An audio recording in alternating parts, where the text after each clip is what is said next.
Breshut Morai Verabotai, Kaal Kadosh. Aujourd'hui, c'est le jour de Rosh Chodesh.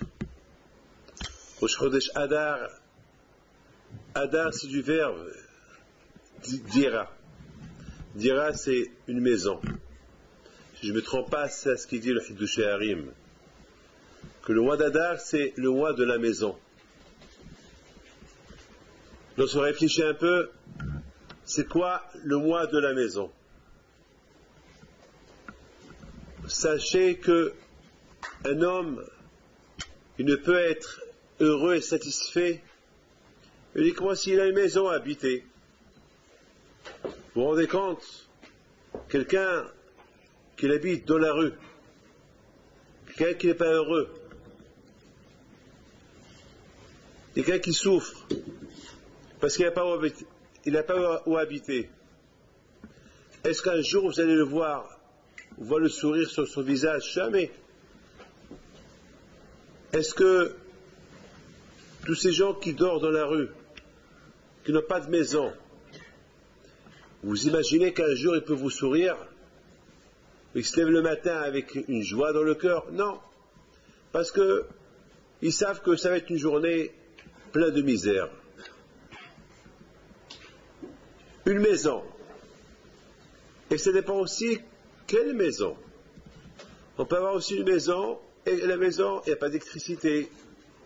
On vit dans cette maison, dans la pauvreté. Il n'y a pas de lit, il n'y a pas à manger, il n'y a pas de femme, il n'y a pas d'enfants. Alors, là aussi, on a une maison, mais elle est vide. Il peut y avoir notre maison, on peut avoir l'électricité, il y aura aussi de quoi manger, mais il n'y a pas de femme. Alors là aussi, ce n'est pas une maison, parce que s'il n'y a pas une femme, la joie n'est pas complète. C'est quand que la joie elle est complète, lorsque quelqu'un il a une maison, il est marié, il a des enfants, il a le panassa, il a l'électricité, il a tout ce qu'il faut dans cette maison. Là on peut dire, ah, il y a de tout. Quand aussi il y a la joie, lorsque quelqu'un il commence à construire la maison, et en même temps qu'il construit la maison, il sait qu'il a les moyens, qu'en finissant la maison, il y aura une femme, il y aura des enfants, il y aura des bonnes panassa. Là aussi, c'est une joie. Adar, Mishinichnas Adar, Marbim Bisimha. Le mois d'Adar, on commence à construire notre maison. Vous imaginez qu'est-ce que Haman voulait faire? Haman voulait détruire Am Israël. Il voulait tuer Am Israël. Il voulait en finir avec tout le peuple d'Israël. Là où se trouvent les Juifs, il voulait en finir avec eux. Alors on va se poser la question. Quel mal ils ont fait les Juifs pour arriver à cette Gézéra d'être complètement détruits, anéantis? On pouvait reconnaître les Juifs parce que Haman, il avait le monopole sur le monde entier. Parce qu'Ahashverosh était le roi sur le monde entier. Il avait un monopole. Donc Haman, il a dépassé les SS, les Allemands. C'est les Allemands, avec les espions qu'ils avaient, ils ont voulu exterminer en Israël. Haman était largement plus intelligent qu'eux. Parce que Haman, il avait le monde entier dans ses mains. Alors que les Allemands, ils n'avaient pas encore l'Amérique, pas l'Angleterre. Ils ne sont pas encore arrivés en Australie. Ils pouvaient détruire uniquement tout ce qui était aux alentours. Mais Haman, tout le monde était entre ses mains. Alors la question, ils se posent, ils ont posé la question à Rabbi Shimon Bar Yochai, Rabbi, pourquoi cette Gzera? On n'a jamais vu une Gzera. Toujours il y a des guerres, toujours il y a des Gezerot, il y a toujours un fou qui tue les Juifs, c'est des pogroms. Mais quelqu'un qui a voulu exterminer le peuple juif, les enfants, les femmes, les vieux, les vieillards, tous les Juifs, sans laisser aucun Juif de côté. Pourquoi? Qu'est-ce qu'on a fait? Et Rabbi Shimon Bar Yochai donne une réponse simple. Parce qu'ils ont tiré profit lorsque Hachvérosh il a fait la fête de Vashti, la fête de son royaume. Eh bien, il a invité tout le monde. Tout le monde est venu. pour en profiter de cette belle soirée, de cette belle fête. Il y avait de tout. Il y avait les boissons, il y avait toutes sortes de séodotes, et 100% le manger juif était cachère, 100% le vin était cachère, et 100% tout était cachère. Malgré tout, le fait qu'ils ont donné cette satisfaction à Hachvérosh, c'est quoi la satisfaction qu'ils lui ont donnée? Qu'ils sont venus manger chez lui. Et alors, on ne va pas manger chez lui. Moi, si le roi du Maroc m'invite, je vais lui dire non. Ben, si je sais qu'il prépare un repas cachère, pourquoi je vais lui dire non? C'est que vous avez malchoute, je ne peux pas dire non.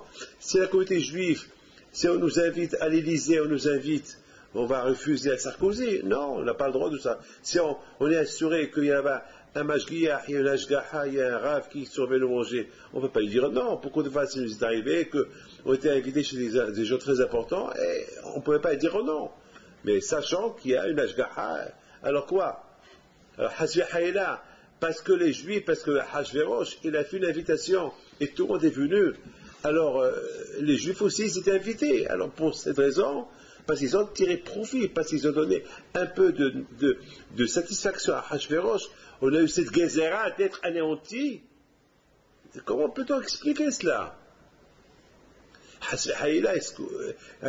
Même si Hachem, il a voulu nous faire peur. Mais pourquoi nous faire peur comme ça? Pourquoi cette peur? Il paraît que c'est d'après Hachamim, cette peur qu'ils ont eu les Juifs, il les a poussés à faire une teshuva. Cette bague-là, cette bague que Hachvérosh, il a tirée de sa main, il a remis dans les mains de Haman, ça a poussé les Juifs à faire une grande teshuva. Avec tout ce que les prophètes, ils ont prédit aux Juifs, avec tout ce qui s'est passé, rien n'a fait changer le Juif, uniquement lorsqu'ils ont vu qu'ils étaient à 2 doigts de la mort. Lorsqu'ils ont vu qu'ils étaient à 2 doigts de la mort, là ils ont fait une grande teshuva.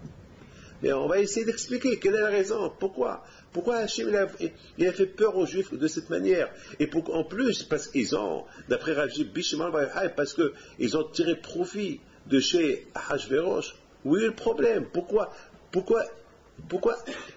mériter cette mort? C'est quelque chose qu'on doit comprendre. Il faut savoir une chose, mes amis. Dans cette vie où on vit, on n'a pas le droit simplement d'inventer des fêtes. Si par exemple, chez vous à la maison, ça vous arrive d'avoir des invités chez vous à la maison, il faut savoir que cette invitation, elle doit être il faut la rendre seudat mitzvah. Il faut la rendre une seudat mitzvah. On n'a pas le droit de manger comme ça pour le plaisir. Lorsqu'il n'y a pas mitzvah, il n'y a pas mitzvah. Lorsqu'il y a un mariage, il y a un mariage. Lorsqu'il y a une brit mila, c'est une brit mila. Il y a ce qu'on appelle, il faut avoir une raison pour qu'on fait une seuda, pour qu'on fait une mitzvah. Simplement inviter des gens, venez, on va manger, on va boire à la maison, sans rien, on n'a pas le droit. Parce que Rabotai, il faut que il y a bien sûr des réunions de famille, c'est normal, bien sûr, Shabbat, des réunions de famille, mais comme ça, simplement, quelqu'un il veut faire une partie. Eh bien, sachez, je ne veux pas vous faire peur, mais dans le livre de Kabbalah, ils disent qu'on peut même retourner en réincarnation, Gilgul, à cause de cette fête-là, qu'on a fait sans raison. Il faut qu'il y ait une raison. Mais, étant donné que nous, les Nord-Africains, on aime les séodotes, on aime les hiloulotes, on aime les soirées, alors on apporte toujours un rabbin, il va nous donner un petit Torah, donc on la rend sur notre mitzvah. Voilà, c'est facile. Et simplement, quelqu'un, il va faire un petit cours de Torah, et automatiquement, elle devient séodat mitzvah. On lui colle une étiquette. Séodat mitzvah. Et au fond, ce n'est pas une séodat mitzvah, mais on lui a collé une étiquette. Pourquoi pas? Rabotai, c'est quelque chose que chacun de nous, il doit comprendre que dans ce monde-là, on doit faire uniquement des séodot mitzvot. On doit être occupé et préoccupé comment servir à Kadosh Baruch Hu. Que ce monde-là, ce n'est pas un monde stam, mais là, et encore des vacances, encore des vacances, encore ceci. Non, Haval, dommage pour le temps. C'est dommage. C'est ce qu'on appelle du temps perdu. Ce qu'on appelle du temps perdu. Et le temps perdu, dommage de perdre le temps. Dans cette vie, on n'a pas le droit de perdre le temps. On n'a pas le droit de perdre le temps. C'est un temps qui est calculé.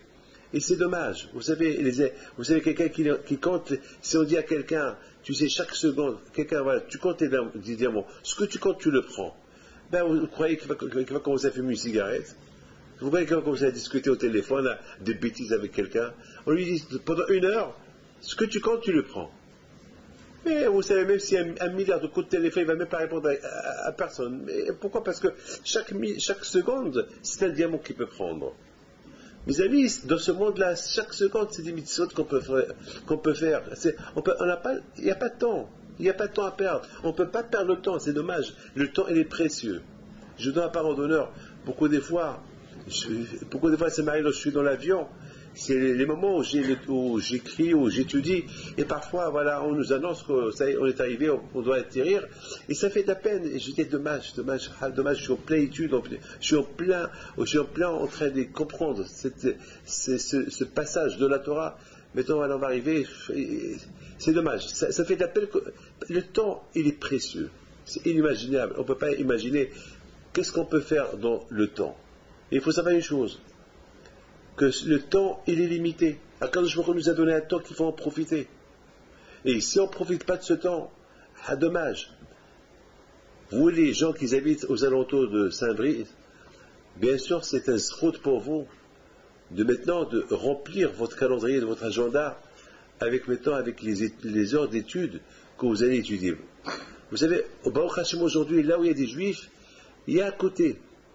Akadosh Baruch Hu, il a mis à côté des rabbanim qui vont s'occuper de ces gens-là qui sont autour pour les rapprocher à étudier la Torah. Je vois ce beau Beth Midrash que vous êtes au train d'inaugurer aujourd'hui.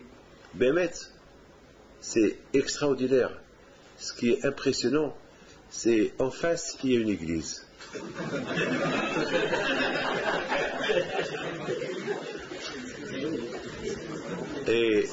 Et aussi, lorsqu'ils se réunissent le dimanche, aussi ils doivent dire, eh bien, en face de nous, il y a une synagogue. Voilà, il y a une synagogue, vous voyez, il y a les uns en face les autres. Je vous donne la parole, c'est la première fois dans ma vie que je vois une synagogue en face d'une église en face d'une synagogue. J'ai jamais vu ça dans ma vie. J'ai jamais vu ça dans ma vie. Bémet. J'ai jamais vu. C'est la première fois dans ma vie. Eh ben, ça valait la peine que je vienne pour voir ça. Ce qui est impressionnant et ce qui est impressionnant et important de savoir, c'est que Baruch Hashem, ce qui se passe aujourd'hui, il y a une centaine d'années, on ne pouvait pas l'imaginer. On ne pouvait pas imaginer en Russie, en France, en Europe, une synagogue, un Beth Midrash à côté d'une église. Il aurait brûlé tout de suite. C'est pas possible. C'est pas possible.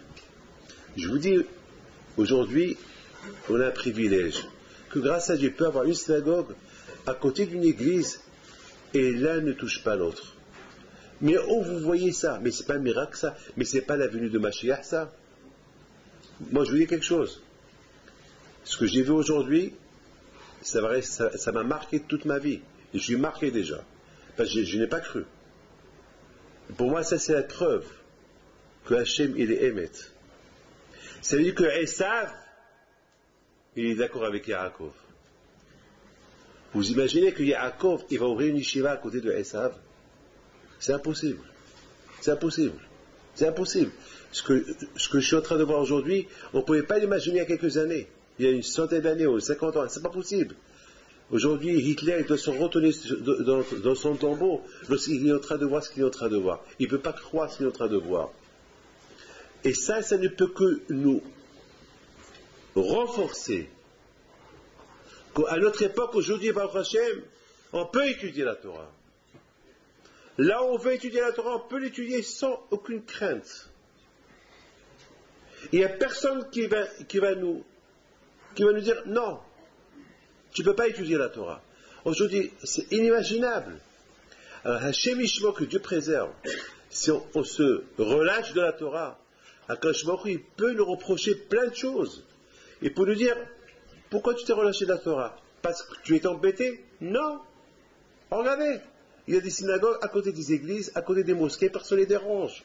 Même au Maroc, il y a plein de synagogues à côté des mosquées, personne ne les dérange. au Maroc, en Tunisie, en Algérie. C'est des choses qu'on ne pouvait pas voir à l'époque. Et aujourd'hui, on voit ça. C'est-à-dire qu'aujourd'hui, Hachem, c'est écrit dans la Torah. Les prophètes, ils disent comme ça. Ils disent, avant que Mashiach il vienne, il y aura la soif de la Torah. Il y aura la soif de l'eau et du pain. Et le prophète, il dit, c'est pas la soif de l'eau et du pain, c'est la soif de l'étude de la Torah. Et aujourd'hui, on voit cette soif de l'étude de la Torah. Là où vous allez, regardez au niveau cache-route. Jamais on a vu le cache-route comme à notre époque. Jamais il y a eu tant de mikveh comme à notre époque.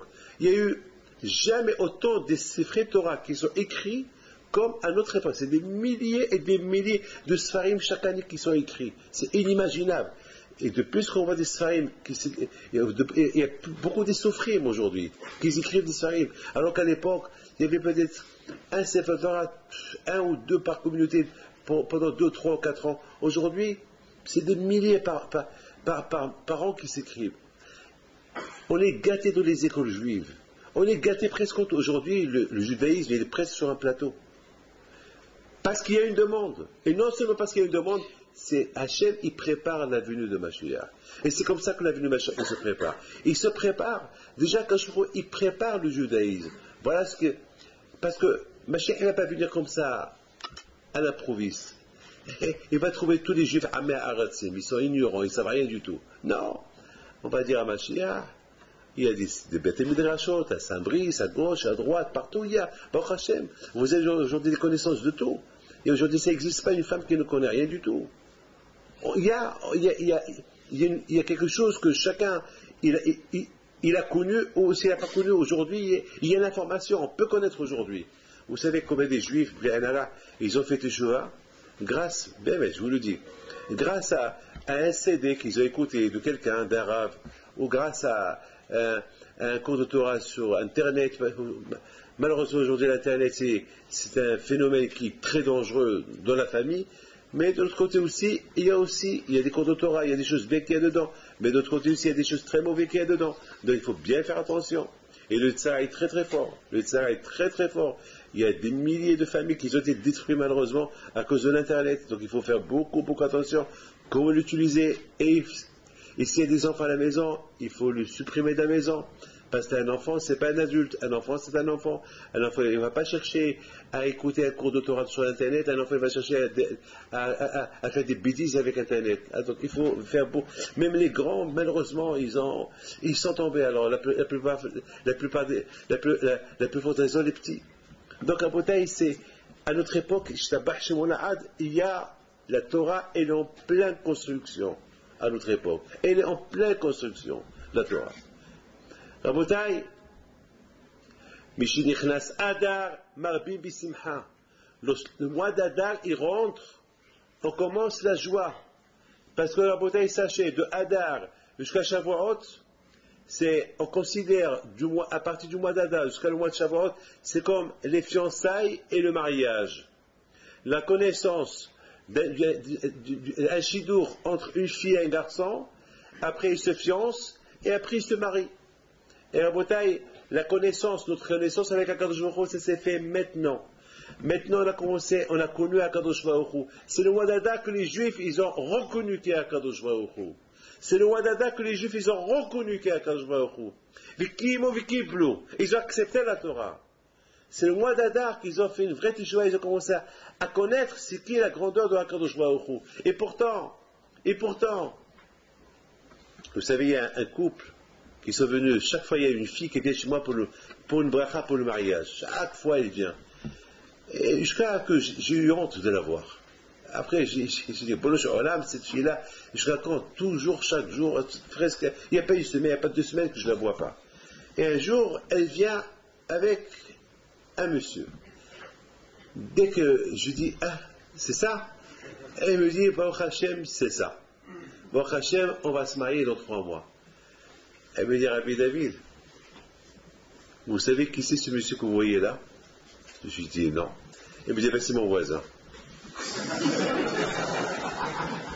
C'est mon voisin. J'ai quoi? Elle m'a dit, c'est mon voisin. Ça fait 15 ans qu'on habite dans les mêmes immeubles, on ne s'est jamais vu.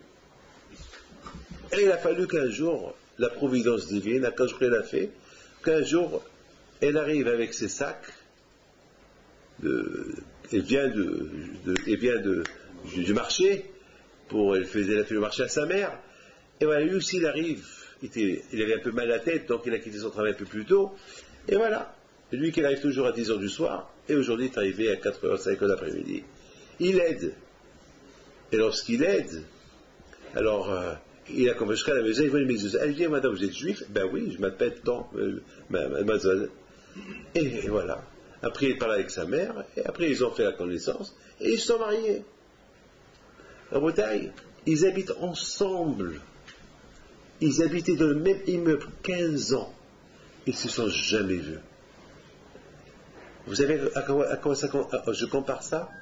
Un nous qu'on habite avec Hachem, et qu'Hachem, il est avec nous, et qu'il est partout, et qu'il nous maintient, et qu'il nous donne la panassa, et qu'il nous donne l'argent, et un nous, on ne le connaît pas. Et un jour, on fait sa connaissance. Et un jour, un pépin, il arrive. Une petite grippe, ou une petite maladie, ou quelque chose qui arrive, ou un problème. Et qu'est-ce qui se passe? On vient vite chez le rabbin, on va à la synagogue, on commence à faire connaissance d'Hachem. Et après, si Dieu veut, ça s'arrange. Et là, ça s'arrange, ça y est, on met de filine, c'est le mariage. Mariage. On a connu à Kadosh Baruch Hu à Bretagne le mois d'Adar. Et le mois d'Adar a commencé à construire ce foyer-là, cette maison, la maison de Dieu, la maison entre nous et Kadosh Baruch Hu. Et après c'est les fiançailles, c'est Pessah, on s'est fiancé avec lui. À Pessah, on devient, ça y est, je suis engaged, je suis prise. Et à Kadosh Baruch Hu s'est dit, je suis pris. Pris par qui? Par les Juifs. Hein? Et nous, on est prise. Par qui? Par lui. Et le mariage, il se passe à Shavuot. À Shavuot, c'est Matan Torah. C'est le mariage entre nous et Akadosh Baruch Hu. C'est la choupa. C'est la choupa. C'est la choupa. Et la ketouba, c'est la Torah. Donc, à Bretagne, le mois d'Adar, c'est Mishinichnas Adar Marbe Bisimcha. Lorsqu'on commence à construire notre maison, on veut construire notre maison, on veut se construire nous-mêmes dans la joie, dans la Torah, eh bien, c'est ça la vraie joie. C'est quoi la vraie joie? La vraie joie lorsqu'on a un Dieu, lorsqu'on est soumis à lui, lorsqu'on est séparé. Au moins, je peux dormir tranquillement. Il y a un qui s'occupe de moi. Je ne sais pas quelqu'un qu'il faut que je me casse la tête pour travailler. Non, j'ai quelqu'un qui s'occupe de moi. C'est toi, Kadosh Baruch Hu, c'est toi mon Dieu, c'est toi que tout. Mon père Alav Shalom toujours nous a appris, lorsqu'on a besoin de quelque chose, il y a une adresse, il y a Kadosh Baruch Hu. Il y a une adresse. Le problème, c'est que cette adresse, on envoie la lettre à une fausse adresse. Parfois, on ne prie pas assez. Ou bien parfois, on prie avec une doute. Alors, on n'envoie pas l'adresse à la vraie destination. Elle est perdue. Pourquoi? Parce qu'il n'y avait pas, on ne s'est pas donné coréen pour écrire cette lettre à Kadosh Baruch Hu. Rabotai, le mois d'Adar, Mishinichnas Adar Marbim Bisimcha. Lorsque le mois d'Adar y rentre, alors c'est le mariage, c'est la connaissance. On fait connaissance avec la Torah, on fait connaissance avec Akadosh Baruch Hu. On commence à reconnaître Akadosh Baruch Hu, on commence à construire la maison. Dire à Adar, alors ça c'est avec le début. Bon, la joie elle commence, mais ce n'est pas la vraie joie. La vraie joie c'est à Shavuot. La vraie joie c'est le mariage. Lorsqu'un homme connaît une femme, le soir il rentre chez lui, je me rappelle, je vous dis, lorsque j'ai connu ma femme, j'avais un doute. C'est elle ou c'est pas elle? Mais de l'autre côté, je pensais qu'à elle. Donc, après le matin, je voulais vraiment la voir encore une fois, pour être sûr que c'est elle. Donc déjà, au fur et à mesure que le Shidour au fur et à mesure qu'il y a eu des rencontres, et après on a commencé à parler mariage, donc bien sûr, il y avait un début de joie, et après lorsqu'on a fait l'écart, c'était encore... Et on avançait vers la joie, après on a pris la salle, et après on s'est fiancé, et après mon père nous a donné sa bracha, et au fur et à mesure des jours et du temps, la joie. Mais la vraie joie, c'était au mariage. C'était au mariage. Mais que Dieu préserve, vous savez très bien qu'un mariage, si on ne surveille pas ce mariage, comment il ne se le protège pas, et si on ne fait pas attention que ce mariage, que cette joie-là qu'on a commencé depuis quelques mois, qu'elle se termine bien après 160 ans, 120 ans, c'est un mariage qui peut se casser. Il peut terminer par un divorce. Et ça peut être catastrophique. Il faut faire toujours attention. De même avec Akadosh Baruch Hu.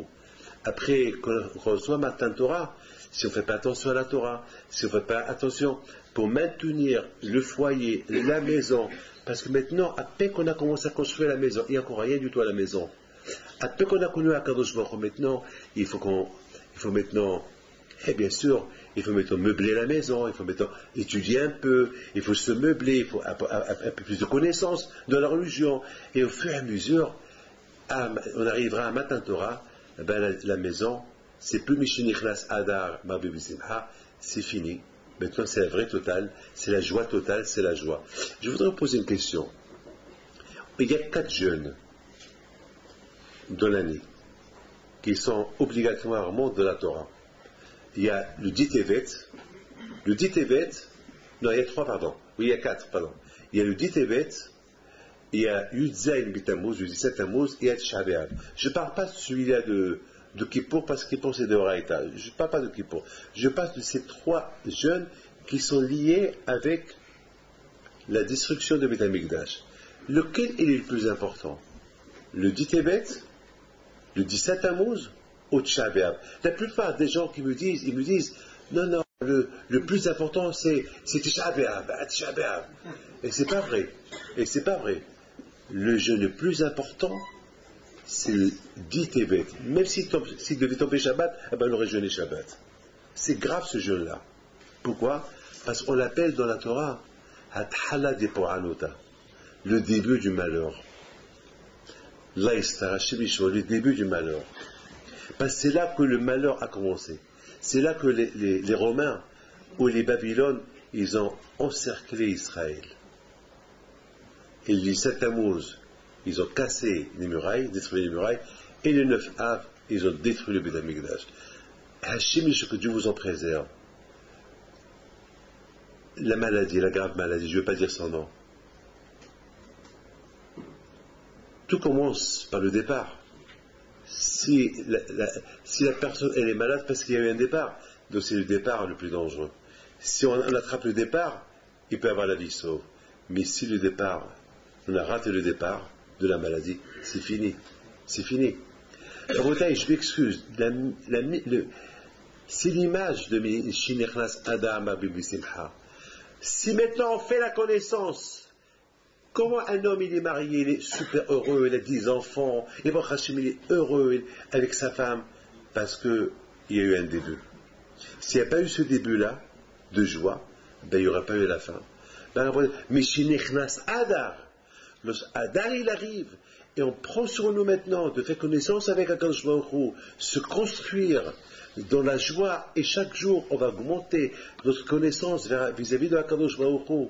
À la fin, la maison, on va bien construire la maison d'Akadosh Baruch Hu. Asuli Mishkan, Bishachanti Vedora. Au départ, c'est Asuli, faites-moi un sanctuaire. Allez, pour le faire, il faut commencer. Il faut récolter, il faut commencer. Une fois qu'on a récolté les fonds, après on peut construire un sanctuaire, après l'homme il peut être super heureux parce que la cheminée résidera en lui. Tout dépend du début. Il faut bien commencer le début. Et si on commence bien le début, et c'est ça un bouteille, Mishinechnas Adam. Maintenant, d'après cela, je vais terminer avec ce que je vais vous dire. Maintenant, on comprend très bien pourquoi Am Israël ils ont souffert. Écoutez bien ce que je vais vous dire. Pourquoi Am Israël ils ont souffert avec Haman? Parce qu'ils ont profité du Séouda. Et alors? Pour ça, Hachem ne peut pas leur faire peur, mais ils ont mangé du kasher. Où est le problème? C'est quoi le problème de Akadosh Baruch Hu? Mamash, il a voulu les exterminer.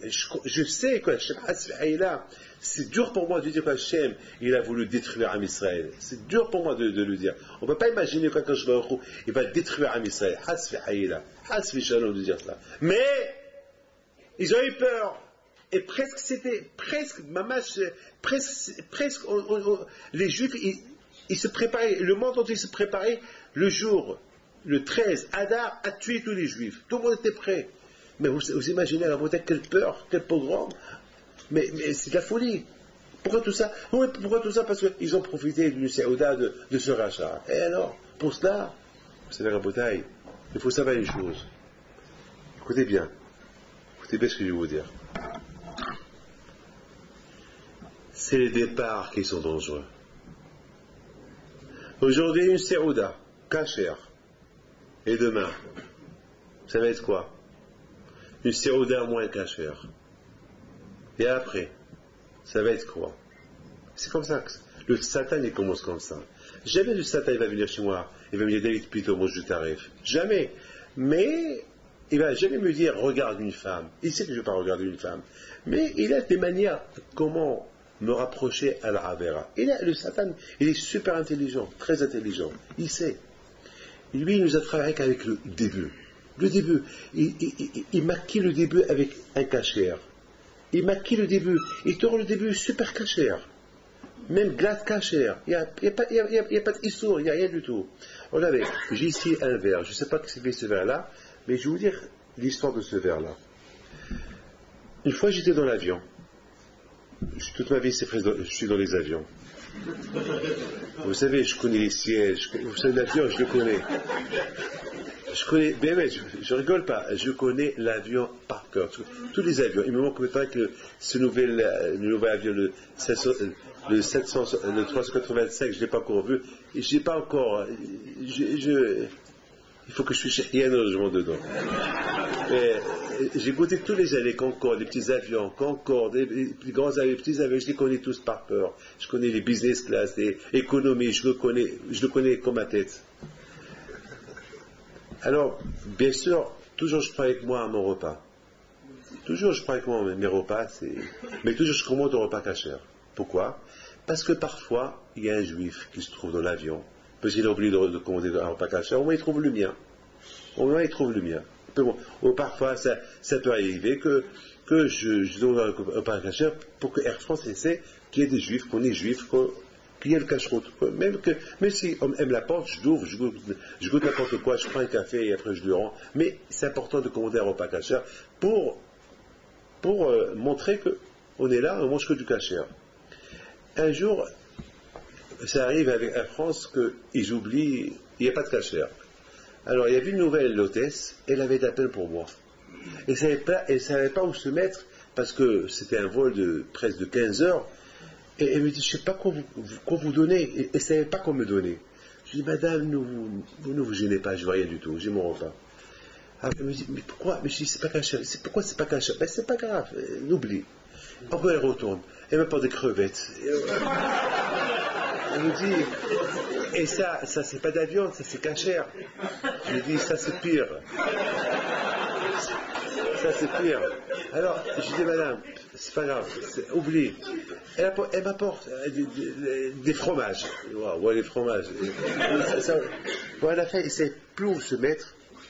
Bien, je voudrais bien vous offrir quelque chose. Qu'est-ce qu'elle fait? Elle me fait une compote. Une assiette de fruits. Alors là aussi, ces fruits-là, c'est découpé avec une. Je dis, madame, vous êtes super gentille, merci. Ça aussi. Mais c'est des fruits. Alors vous mangez quoi? Je dis, rien, voilà, elle a vu que j'avais un peu une salade. Elle me fait une salade de légumes fraîches. Je dis, madame, vous êtes très gentille. Et à la fin, elle me dit, bon, au moins, vous ne refusez pas un verre d'eau. Mais comment elle a pris l'eau? Comme ça. Alors je commençais à voir le verre. Je dis, comment j'ai attrapé ce verre?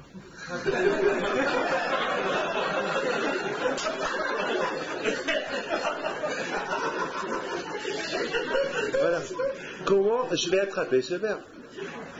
Alors je dis, madame, posez-le. Vous voyez le Satan, comment il est? Avec moi, mais moi, une barbe blanche. C'est ça le Satan. Ce qui est important pour le Satan, c'est le début. Il veut le début. C'est tout. Une fois le début. Parce que il s'est dit, peut-être Rabbi il va avoir honte. il va attraper, en l'attrapant le nez, il va la toucher. Et de ces touches-là, il peut se passer autre chose. C'est le début. Et c'est le début. Du début, il faut faire attention.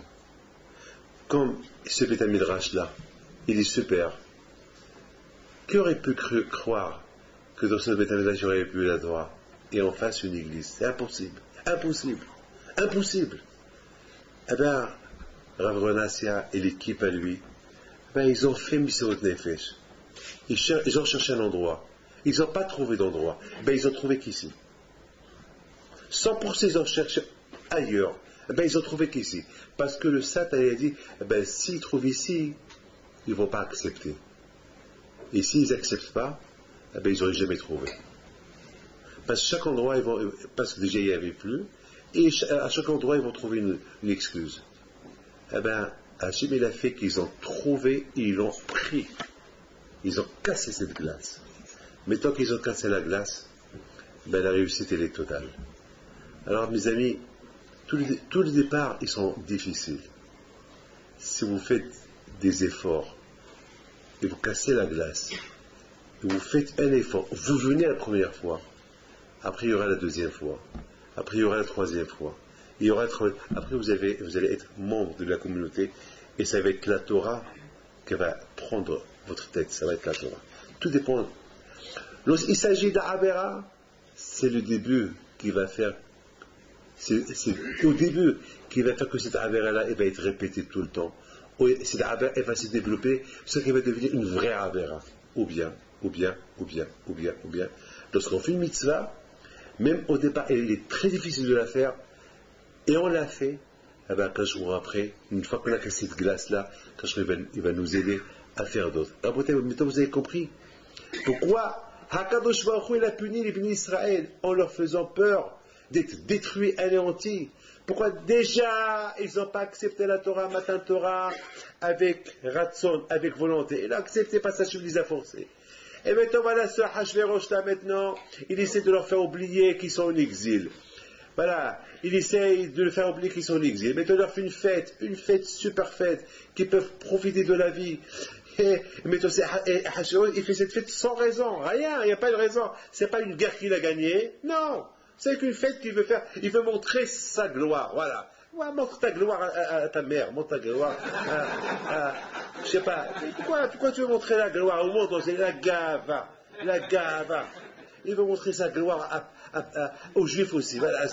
Kvod Oshro, le kavod, sa richesse, voilà. Quelle c'est audace? Ça c'est audace mitzvah.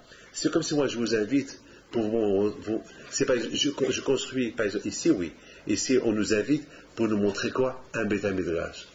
Baruch Hashem. Mais imaginez que moi je vous invite, j'ai construit un beau palais et que je vais vous montrer ma richesse, et les tableaux que j'ai, et les bibliothèques, et les salons. Pourquoi tu fais ça? Pourquoi on dit en arabe, on dit en français, vivons cachés, vivons heureux. Pourquoi tu veux montrer ta richesse? Pourquoi? T'as pas peur de un arabe, ce parole-là. Et voilà, un arabe effectivement, il a fait rentrer sur les arabe, Abaché a été tué. Pourquoi tout ça? Quelle est la raison? Quelle est le sipa? Pourquoi vous êtes venus? Pourquoi c'est stam? Et surtout maintenant, c'est Hachverosh, il voit que tout le monde vient, il va s'habituer aux fêtes, il est fils d'éviter, chaque fois il va faire une fête, et chaque fois, le jour de la fête il est cachère, demain la fête il sera moins cachère, et après un Shemishmor, ça sera catastrophique. C'est la raison pourquoi Akadosh Baruch Hu, pour stopper les Juifs de ne plus aller à ces fêtes-là, qui commencent mal, et qu'ils n'ont qu'une raison d'y être, Akadosh Baruch Hu, il leur a fait peur. Et donc, vous comprenez la bataille, Mishunichnas Adar, Mabus. Il faut toujours faire attention au départ, au début. Le début est très important. Lorsque le début commence bien, il se termine bien. Yeratson, que cette belle synagogue, ce Beth Midrash, avec les deux Akadosh Baruch Hu, Be'ez Hashem, il a bien commencé aujourd'hui à Montfou, B'Le'anara. Vous êtes tous venus faire Yom HaLimud, écouter la Torah, Hazak ou Baruch. N'oubliez pas, il n'y a pas que dimanche, il y a lundi, il y a mardi, il y a mercredi, il y a jeudi, il y a vendredi, il y a Shabbat, il y a les fêtes. C'est très important. Je vous bénis qu'Hachem vous protège. qu'Akadosh Baruch Hu vous donne bracha betzlacha et la panassa qu'elle est ratson, et la bomazal qu'elle est ratson, qu'Hachem protège vos enfants qu'elle est ratson. Et je vous en prie, et qu'une seule chose, n'oubliez pas une seule chose. Une seule chose, n'oubliez pas. Il faut aider Rabbi Onassia.